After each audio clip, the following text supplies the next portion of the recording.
তা কইতাম রে ও গেছিলাম ব্লাড টেস্ট করা নিত 3 মাস আগে অ্যাপয়েন্টমেন্ট লইছিলাম, মানে অ্যাপয়েন্টমেন্ট বলতে 3 মাস আগে আমি আমার যে শরীর সমস্যা করে আমি অ্যাপয়েন্টমেন্ট করা লাগে তারা লাগে যোগাযোগ করছিলাম।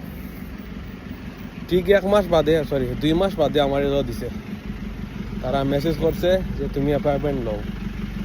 তো গত মাস আগে আমি অ্যাপয়েন্টমেন্ট লইছি, মানে দেখলাম যে 1 মাসের ভিতরে কোনো অ্যাপয়েন্টমেন্টের কোনো ডেটও নাই।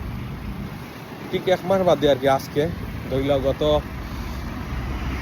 মাসের 3 তারিখ 4 তারিখে আমি অ্যাপয়েন্টমেন্ট করছি, যে মানে ও মাসের 6 তারিখ অ্যাভেলেবেল আছে ডেটটা। তখন বুঝিলাম ইউকের কি অবস্থা, সময় মতো অ্যাপয়েন্টমেন্ট মিলে না, এখন তুমি মরি যাও, ডাজন্ট ম্যাটার। যাই হোক তখন তো ব্লাড টেস্ট দিয়ে আইলাম, দেখি কিতা হয় বা কিতা সমস্যা বা কোনো সমস্যাও নেই।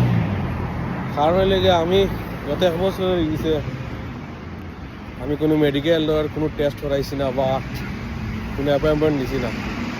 পরে চিন্তা করলাম যে অতটা টাকা দিয়ে আইছি, লাইক 1 বছরের আমি IHSP দিয়ে আইছি প্রায় 1,20,000 মতন, আরও বেশি মনে হয়, ঠিক মনে নাই। এখন 1 বছর হয়ে গেছে, কোনো ডাক্তারও দেখাইছি না, কোনো অ্যাপয়েন্টমেন্টও নিছি না, কোনো কারণ নাই, চিন্তা নাই, অতটা টাকা এমনি নিত গেলি ও আর কি হইতে আর একটা অ্যাপয়েন্টমেন্ট লই ডাক্তার দেখাই। আর আমি রিজন হিসেবে দেখাইতাম যে আমি মানে কিতা কইতাম যে টায়ার্ড ফিল করি আর কি, যে সবসময় টায়ার্ড ফিল করি। এখন কোনো রিজন না দিলে একবার তারা তোমার লাগে কোনো বুক করতো না বা কোনো ফোন কলার কোনো ব্যবস্থা করতো না বা অ্যাপয়েন্টমেন্টের কোনো জোও করতো না। সো একটা রিকোয়েস্ট জানিয়েছিলাম যে আমি টায়ার্ড ফিল করি আর কি। তো যাই হোক ফাইনালি আমি ব্লাড টেস্ট দিয়ে আইলাম, দেখা যাও কিতা হয়, মানে টাকা কিন্তু আলাল যাও, কতটা টাকা নিত কি এমনি নিত কিনি না দেখাইয়া দেখি কিতা হয় দিন। আর জানি না এমনি দেখলাম তো সব শরীর সবটা ঠিক আছে, মানে আলহামদুলিল্লাহ ভালো আছি।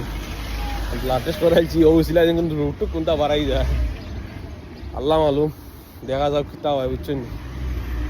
আর আমার ভিডিও যে এগুলা জাস্ট আমি নোট হিসাবে আর কি আমি মানে ইউটিউবে আপলোড করাম, এছাড়া কোনটা নাই যে মানছে আমার ভিডিও দেখতো বা এইলাখান কোনটা নাই, জাস্ট নোট হিসাবে। ভালো লাগলে তো আর আপনারা দেখবা, নাইলে মানে গাইডলাইন দিবা না, ইগনোর করবা আর কি বুঝছেন, যে এগুলো পাগল লেগেছে হ্যান তেন, আসলে এইলাখান কোনটা নাই। এমনও জাস্ট কই মানে খাতাত নোট লিখতাম, তেরোলা ভিডিও কইরা যেতাম মনে কথা মাতলাম আর কি বুঝছেন।